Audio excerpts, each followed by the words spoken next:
Returning home after 20 years in the military was supposed to be the start of a new chapter, a quiet one. I imagined a slower life, free of the constant tension of war zones, where the only sounds were the wind through the trees and the laughter of my wife, Mia. I thought I'd left the fight behind, but in many ways, the battlefield had followed me home.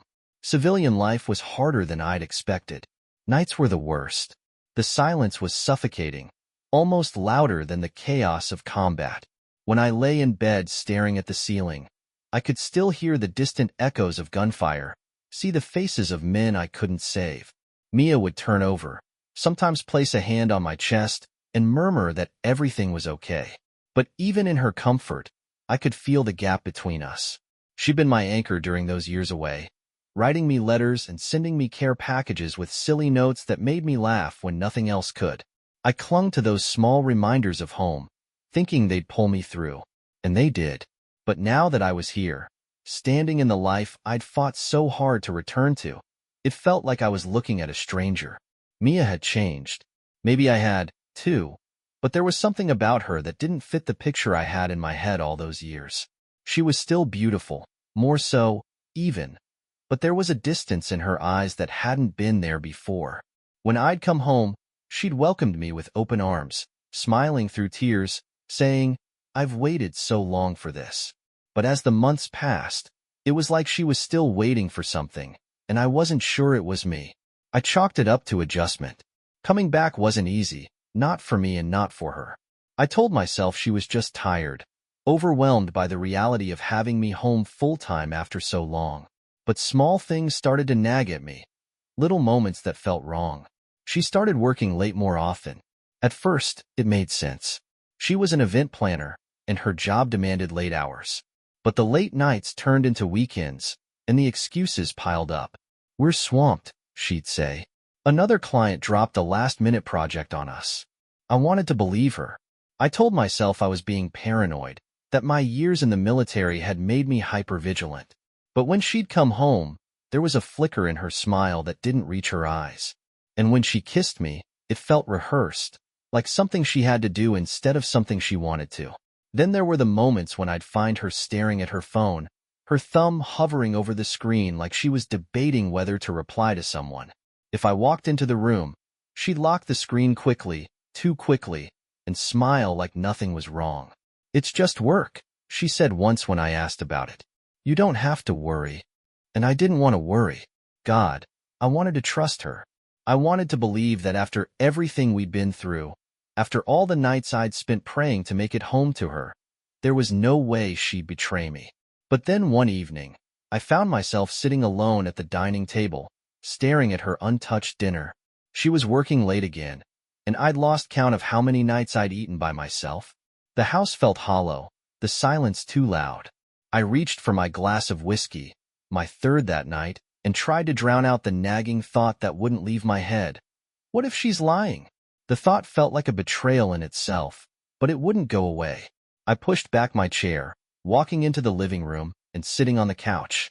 Her framed photo was on the mantel, her smiling face looking back at me like she always did in those letters she'd sent. I stared at that photo for a long time, wrestling with the doubt and the guilt and the pain. I wanted to believe in her, in us. But deep down, I knew something wasn't right, and I knew I wasn't ready for the answers I might find. Mia used to hum when she cooked. It was this little tune she'd made up, half a melody, half nonsense, that she'd repeat every time she was at the stove. I hadn't realized how much I'd missed that sound when I was away, but when I came home, it was one of the first things I noticed. She hummed while she chopped vegetables, while she stirred sauces, while she set plates on the table. It was comforting, familiar. But lately, the humming had stopped. She'd still cook, sometimes even smile while she worked, but there was a quietness to her movements, like she was running on autopilot. "You've been quiet," I said one night as she scooped pasta onto my plate. She paused, blinking at me like she didn't understand the question. "Have I?" "Yeah. You used to hum when you cooked. I haven't heard it in a while." She laughed softly, brushing her hair back. "I guess I just haven't thought about it. I've been so busy lately." Busy. That word was becoming her catch-all excuse. Busy with work, busy with clients, busy with errands. But busy wasn't why she'd stopped humming. It wasn't why she'd started spending hours in the other room, whispering into her phone, or why she'd pull away when I tried to hold her. That night, after dinner, I went to the garage to work on my truck. It was an old thing, held together by duct tape and prayers, but it gave me something to focus on. Something other than Mia. I was halfway through replacing a spark plug when I heard her laugh. Not a polite laugh, not the kind she gave me when I told one of my dad jokes. It was real, warm. I turned off the wrench and listened. She was in the living room, talking on the phone. "I can't believe you remember that," she said, her voice light and playful. I frowned. It wasn't unusual for her to take calls in the evening. Her job sometimes required it. But there was something different about this one. She sounded happy. Too happy. "I have to go," she said after a moment, her tone softer now. "I'll call you later." When she hung up, I walked into the house, wiping my hands on a rag. "Who was that?" I asked, trying to sound casual. She looked up, startled. "Oh, just a client. Nothing important." "Sounded like more than nothing," I said, leaning against the counter. She smiled, but it didn't reach her eyes. "It's just work, Mark. Don't read into it." I nodded, letting the subject drop, but the unease in my chest didn't fade. The next morning, I found myself staring at her phone while she showered. It was sitting on the bedside table, the screen dark but tempting. I wasn't the kind of man who snooped. I'd always believed in trust, in giving her space. But something about the way she'd laughed last night, the way she brushed me off so easily, it gnawed at me. My hand hovered over the phone, my pulse quickening. I told myself to walk away, to let it go. But then a notification lit up the screen. A message from someone named W. I didn't recognize the name. The message was short, just an emoji, a winking face followed by a heart, but it felt like a punch to the gut. My hand clenched into a fist, and I turned away from the phone, my jaw tight. When Mia came out of the shower, I was sitting at the kitchen table, my coffee untouched in front of me. She kissed my cheek as she walked past, her hair damp and her smile easy. "You okay?" she asked, grabbing a piece of toast. "Yeah," I said, forcing a smile. "Just tired." But I wasn't tired. I was angry, confused, hurt, and for the first time, I started to wonder if I really knew the woman I'd fought so hard to come home to. That day, I went for a long drive, the silence in the car a stark contrast to the noise in my head. I replayed moments from the past few weeks, looking for signs I'd missed. The late nights, the quick texts, the way she avoided my eyes when she said, "It's just work." Something wasn't right. I knew it in my gut, the same way I'd known when something was off in the field. But this wasn't a mission. There was no enemy to track, no strategy to deploy. This was my wife, my home, my life. And the battlefield wasn't out there. It was inside me. It was a warm Saturday afternoon when General Wallace stepped into my life again. Mia and I were out front, planting flowers in the garden. A rare moment of togetherness these days, when his car pulled into the driveway next door. I froze. At first, I thought it was just someone lost, turning around. But then the door opened, and there he was, larger than life. Wallace looked exactly as I remembered him from the service. Broad shoulders, silver hair cropped short, and a sharp gaze that seemed to see straight through you. "Mark," he called out, his deep voice echoing across the yard. "General?" I replied, standing up and wiping the dirt from my hands. "Not General anymore," he said with a grin, striding toward me. "Just Wallace these days. Or Wally, if you're feeling informal." I couldn't help but smile. Wallace had been more than a commanding officer. He'd been a mentor, a father figure. He'd been the one who kept us steady in the chaos, who made sure we all came home alive. Seeing him again was like stepping into a time capsule. "What are you doing here?" I asked as we shook hands, his grip still strong. "Retirement got boring," he said, chuckling. "Decided to move closer to my daughter and grandkids. Turns out, I'm your new neighbor." "Small world," I said, still processing the coincidence. Mia stood beside me, her hands clasped in front of her. "This is my wife, Mia," I said, gesturing toward her. Wallace's smile widened as he extended his hand. "Mia." I've heard a lot about you. Mark wouldn't stop talking about you when we were in the field. Mia's cheeks flushed, and she shook his hand. It's nice to meet you, Wallace. Mark's mentioned you, too. There was a flicker in her expression, something I couldn't quite place. It was subtle, but it made my chest tighten. Wallace stayed for a while, chatting with us in the yard. He had stories, of course. Wallace always had stories. He talked about his grandkids, his plans for the new house, and the good old days in the service. For the first time in weeks, I felt like myself again, laughing and reminiscing with someone who understood where I'd been. But as the afternoon wore on, I started noticing things. The way Wallace and Mia exchanged glances, the way her laugh was just a little too light when he made a joke. At one point, he made a passing comment about how lucky I was, and she looked down, a faint smile tugging at her lips. I told myself I was imagining it. Paranoia, I thought. The same hyper-awareness that kept me alive out there was playing tricks on me now. When Wallace finally left, Mia watched him drive off, her gaze lingering on his car until it disappeared around the corner. He's nice, she said, her tone casual. He is, I agreed, though my voice felt tight. That evening, I couldn't shake the feeling that something was off. Wallace's reappearance had been a surprise, but there was something about the way Mia had interacted with him that didn't sit right with me. Later, as we sat in the living room, I brought it up. So, what did you think of Wallace? I asked, keeping my tone neutral. He seems great, she said, not looking up from her phone. I can see why you respect him so much. Yeah, he's a good guy, I said. A little intense sometimes, but he always had our backs. She nodded, still focused on her phone. Did you think he was too friendly? I asked, testing the waters. She glanced up, frowning. What do you mean? I don't know, I said, shrugging. He seemed a little, I don't know, flirty. She laughed, shaking her head. Mark, come on. He's your old commanding officer. He was just being nice.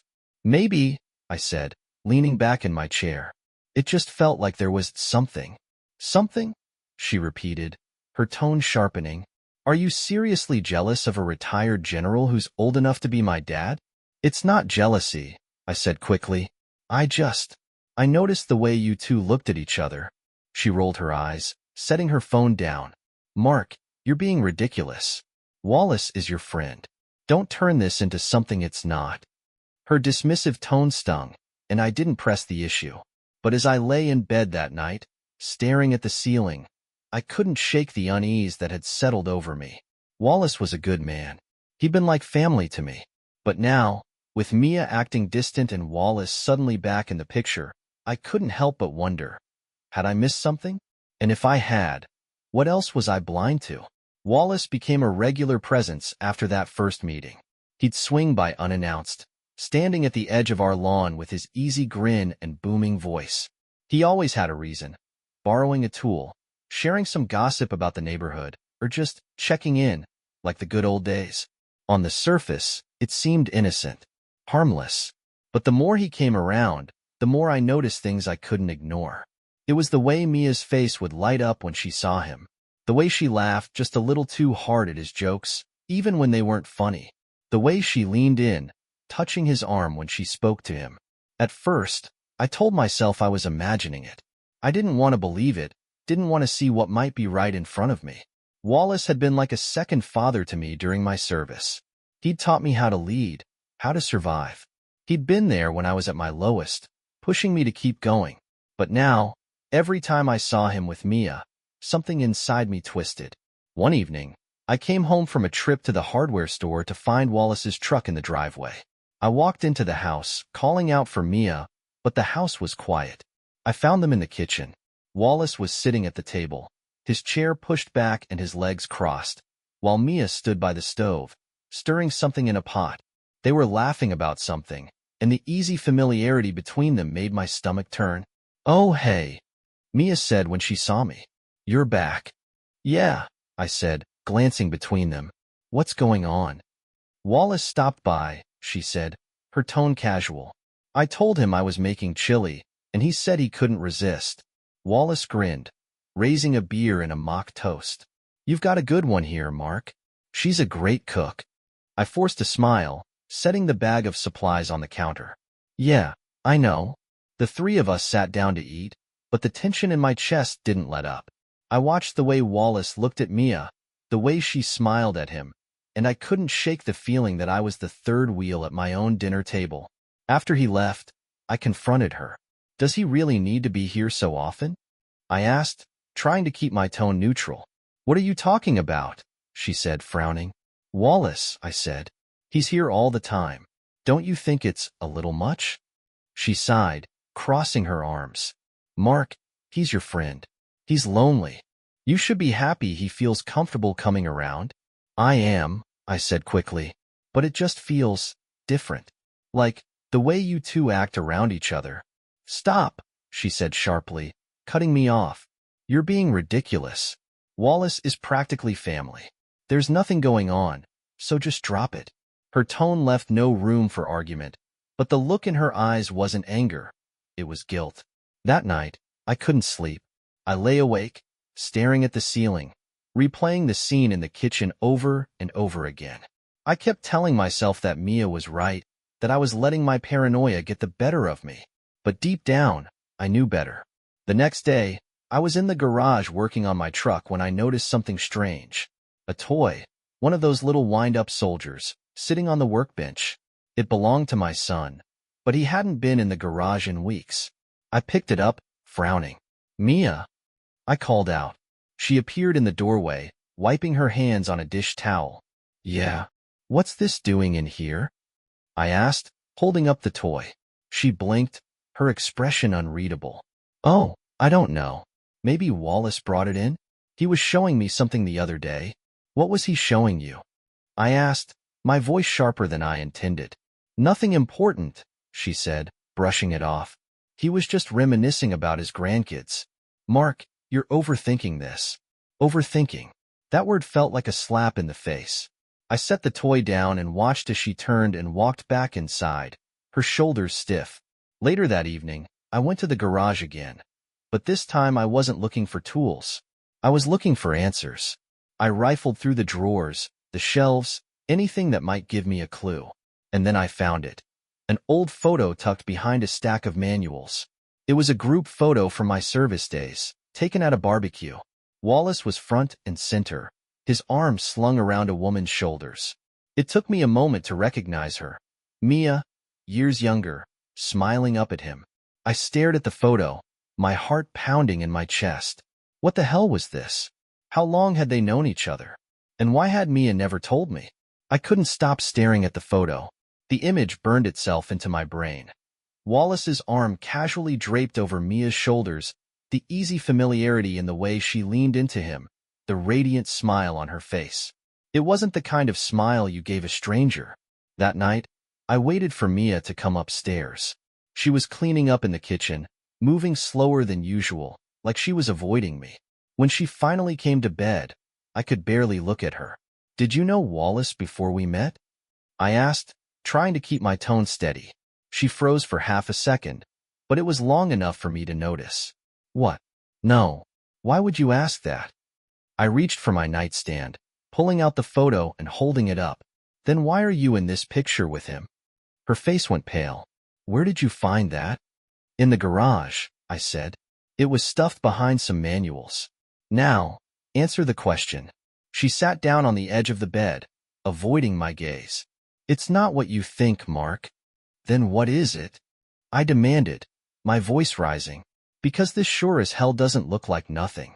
Why didn't you tell me you knew Wallace before I introduced you? She rubbed her hands together, her knuckles white. I didn't think it was important, she said quietly. Not important? I said, incredulous. You've known him for years, and you never thought to mention it?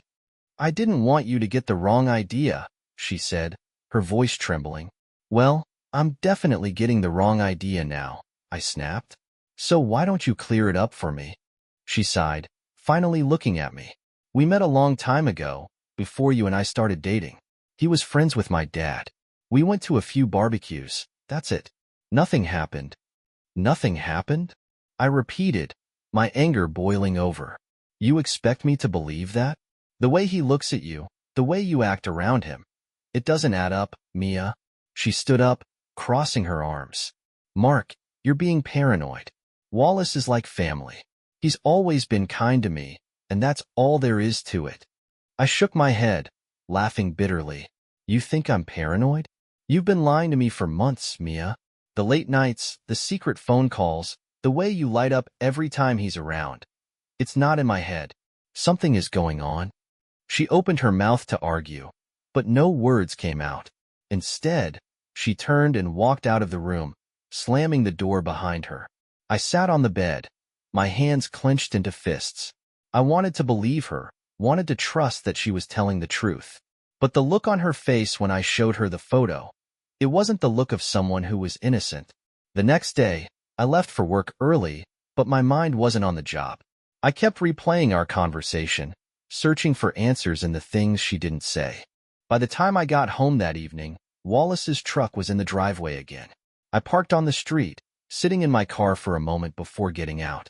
The anger I'd been holding back all day surged to the surface as I walked into the house. They were in the living room, sitting on the couch and laughing like old friends. "What's so funny?" I asked, my voice cold as ice.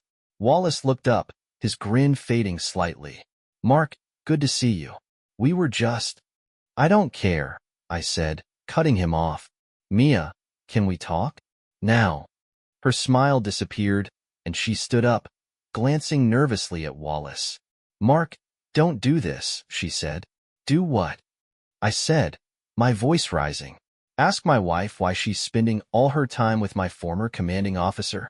Why she's lying to me about knowing him." Wallace stood up, holding up his hands. "Mark, maybe we should all calm down." "Don't," I snapped, pointing at him. "Don't you dare act like the voice of reason here. You're in my house, sitting on my couch, acting like this is normal. It's not." Mia grabbed my arm, her grip tight. "Mark, stop. You're making a scene." "A scene?" I said, shaking her off. "You're damn right I'm making a scene. I've been quiet for too long, Mia. I've ignored the signs, made excuses for you, and now I'm done. Tell me the truth. What's going on between you two?" For a moment, the room was silent.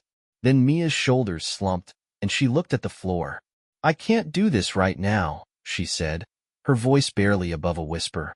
"Can't or won't?" I demanded. She didn't answer. Instead, she walked past me, heading toward the stairs.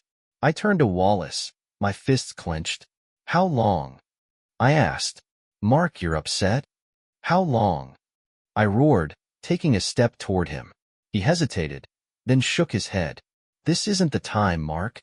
You need to talk to your wife." I stared at him, my chest heaving, before finally stepping back.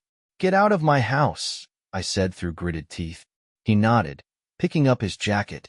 "I'll go," he said quietly. As he walked out the door, I stood there, the weight of everything crashing down on me. I didn't have proof, not yet, but I knew in my gut that I wasn't imagining this.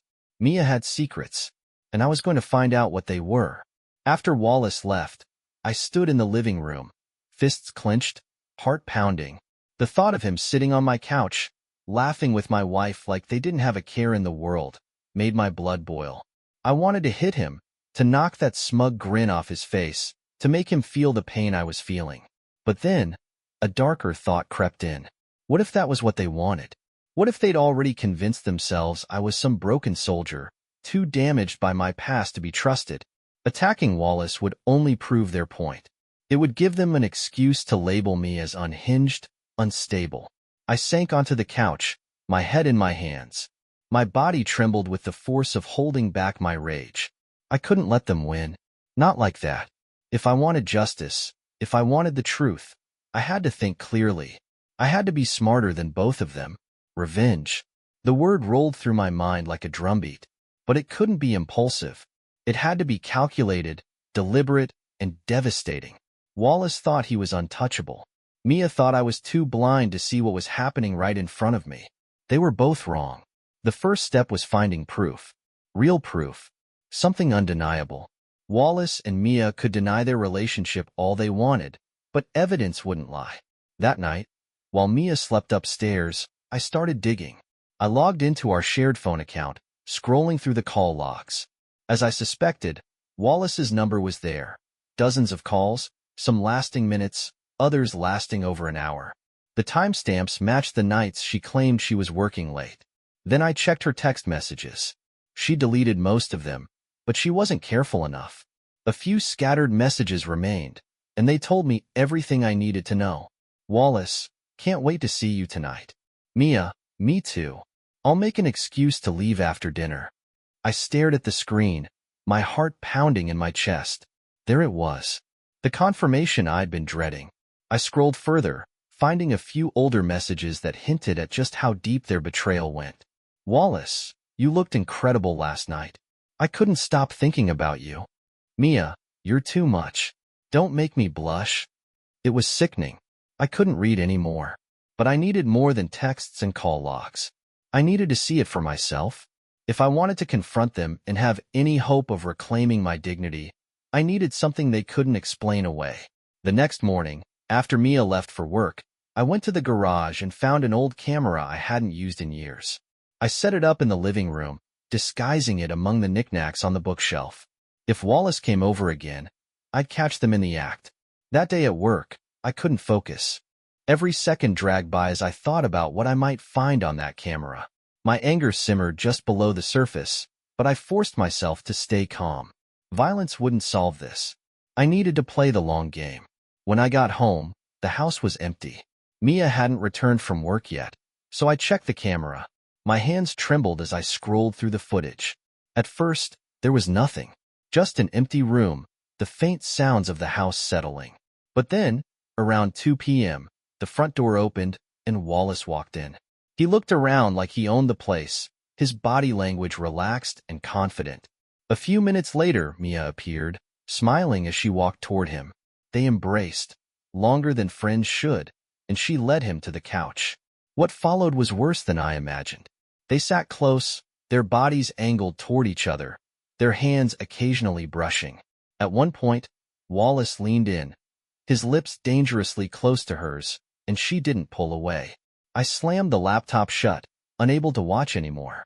My chest heaved as I paced the room, my thoughts racing.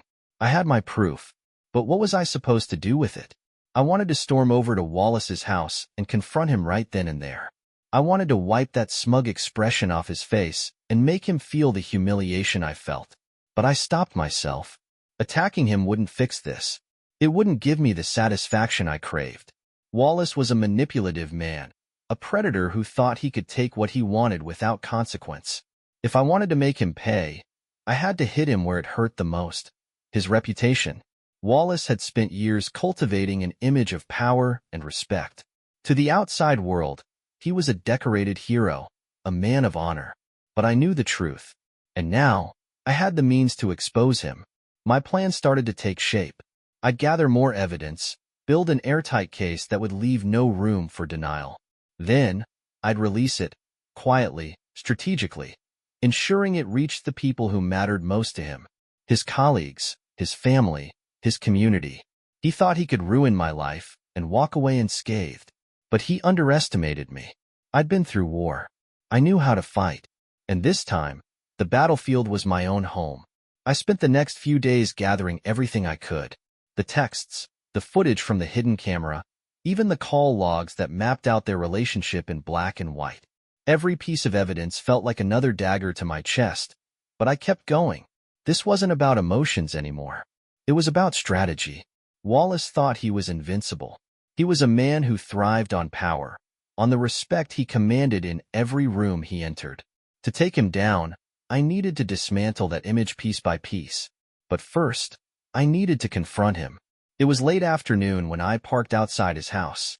His truck was in the driveway, the sight of it igniting a fire in my chest.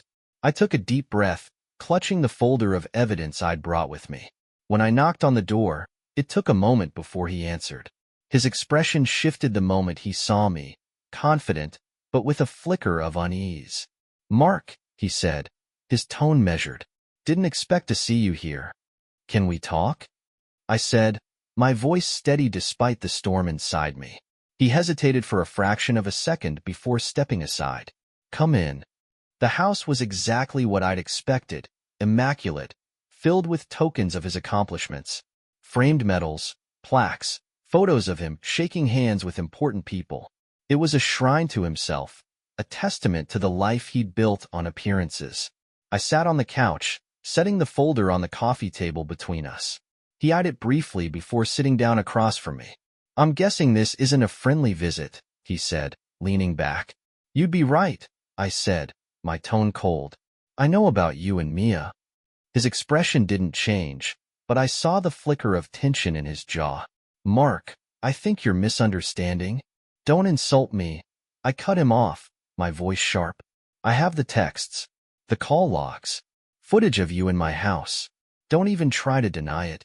For a moment, he said nothing, his eyes locked on mine. Then he sighed, leaning forward and resting his elbows on his knees. "It's not what you think," he said finally. "Really?" I said, my anger bubbling to the surface. "Because from where I'm sitting, it looks like you've been screwing my wife behind my back. Enlighten me, Wallace. What am I missing?" He ran a hand through his hair, his confident facade cracking. "It wasn't supposed to happen," he said quietly. "It just did. We were both in a bad place." "Don't you dare try to justify this," I snapped, my voice rising. "You were supposed to be my friend, my mentor, and you betrayed me in the worst possible way." He leaned back, his expression hardening. "You're right," he said. "I betrayed you. But let's not pretend this is all on me. Mia made her choices, too." Hearing him say her name like that, so casual, so familiar, made my hands clench into fists. "You think this is about blame?" I said, my voice cold. "This is about consequences." "What do you want from me, Mark?" he asked, his tone weary. "I want you to feel what it's like to lose everything," I said, my voice steady. "Your reputation, your respect, the image you've built for yourself. I want people to see you for what you really are, a liar, a manipulator, a coward." He sat back, his expression unreadable. "You think you can take me down?" he said, his voice low. "I don't think," I said, standing up. "I know." I picked up the folder and threw it onto the table in front of him. "This is just the start," I said. "I've got enough here to ruin you, and I will, unless you come clean, step out of my life, and take responsibility for what you've done." He stared at the folder, his jaw tightening. "You'd really do that?" "You don't know what I'm capable of," I said, my voice icy. For a long moment, we stared at each other, the tension in the room palpable. Then he nodded, his shoulders sagging slightly. "Fine," he said quietly. "You win." "Damn right I do," I said, turning toward the door. As I walked out of his house, I felt a strange sense of satisfaction. It wasn't over, not yet. But I'd made the first move, and Wallace knew he was cornered. This wasn't just about revenge anymore. It was about taking back control of my life. The fallout started faster than I expected. Within days, the threads of Wallace's carefully constructed life began to unravel, and I made sure to pull every loose strand. The first blow was subtle but effective.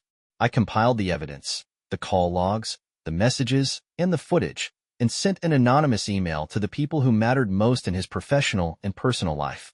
His former colleagues, his daughter, his ex-wife, even the local veterans organization where he volunteered. I kept the message simple. This is the man you think you know. Here's the truth. I wasn't there to see the immediate aftermath, but I heard about it soon enough. Wallace's daughter cut ties with him almost instantly. I couldn't blame her. She was a grown woman with a family of her own, and the idea that her father had betrayed someone he claimed to mentor didn't sit well with her. She packed up her kids and moved out of state without so much as a goodbye. The veterans organization wasn't far behind.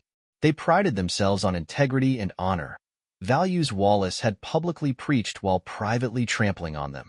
When the evidence reached them, they quietly removed him from their board and distanced themselves completely. At first, Wallace tried to fight back.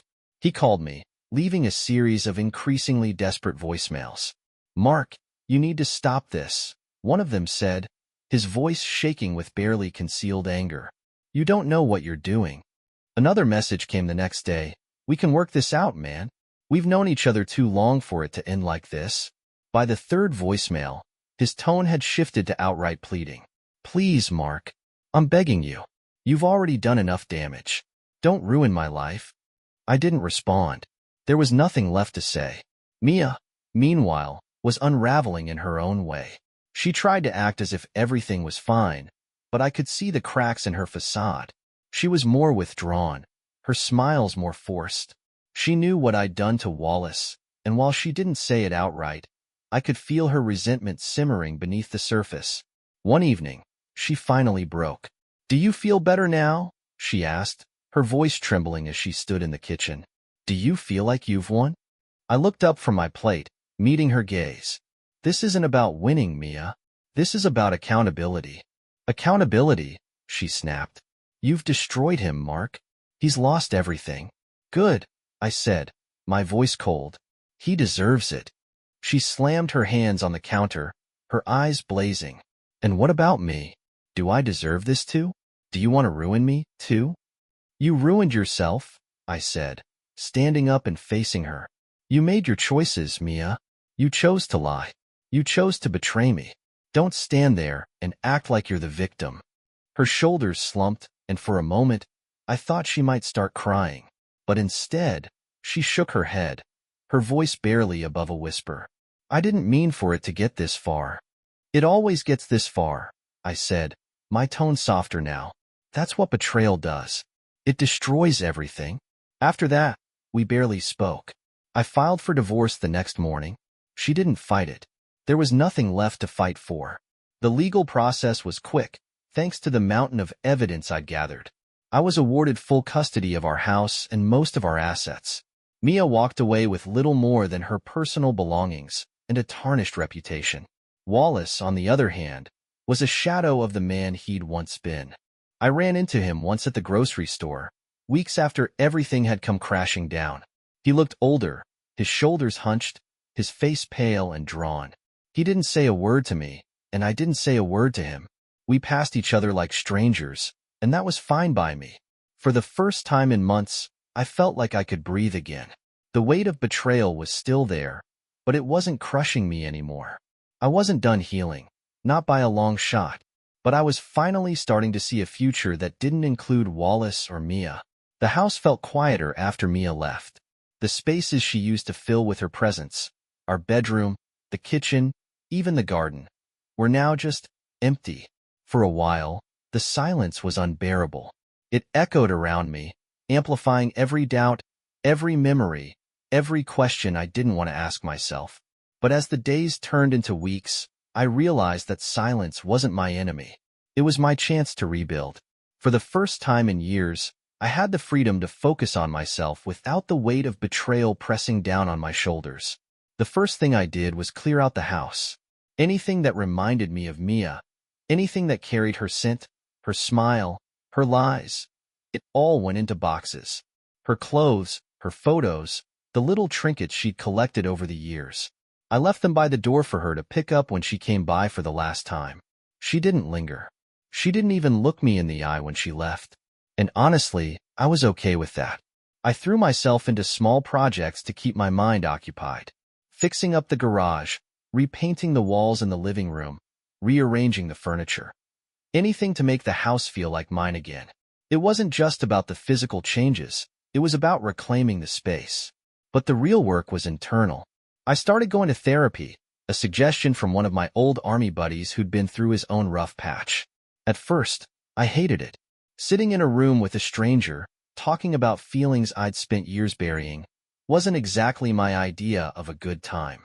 But the therapist, Dr. Collins, had a way of cutting through my defenses. She didn't push too hard or judge me when I struggled to open up. She just listened. And slowly, I started to unpack everything. The betrayal, the anger, the guilt I didn't even realize I was carrying. "Do you think you're angry at Mia for what she did?" she asked me one session. "Or are you angrier at yourself for not seeing it sooner?" Her question hit me like a brick to the chest. I'd been so focused on blaming Mia and Wallace that I hadn't stopped to consider my own role in all of it. I'd ignored the signs, dismissed my instincts, let myself believe in a version of our life that wasn't real. The realization was painful, but it was also freeing. I couldn't change the past, but I could learn from it. I could grow. My sessions with Dr. Collins became a lifeline. She helped me navigate the storm inside my head, untangle the knots of resentment and self-doubt. It wasn't easy, and it wasn't quick, but it was necessary.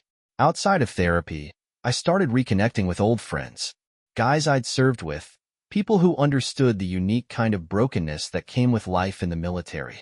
We'd grab beers, swap stories, and for the first time in a long time, I felt like I belonged somewhere.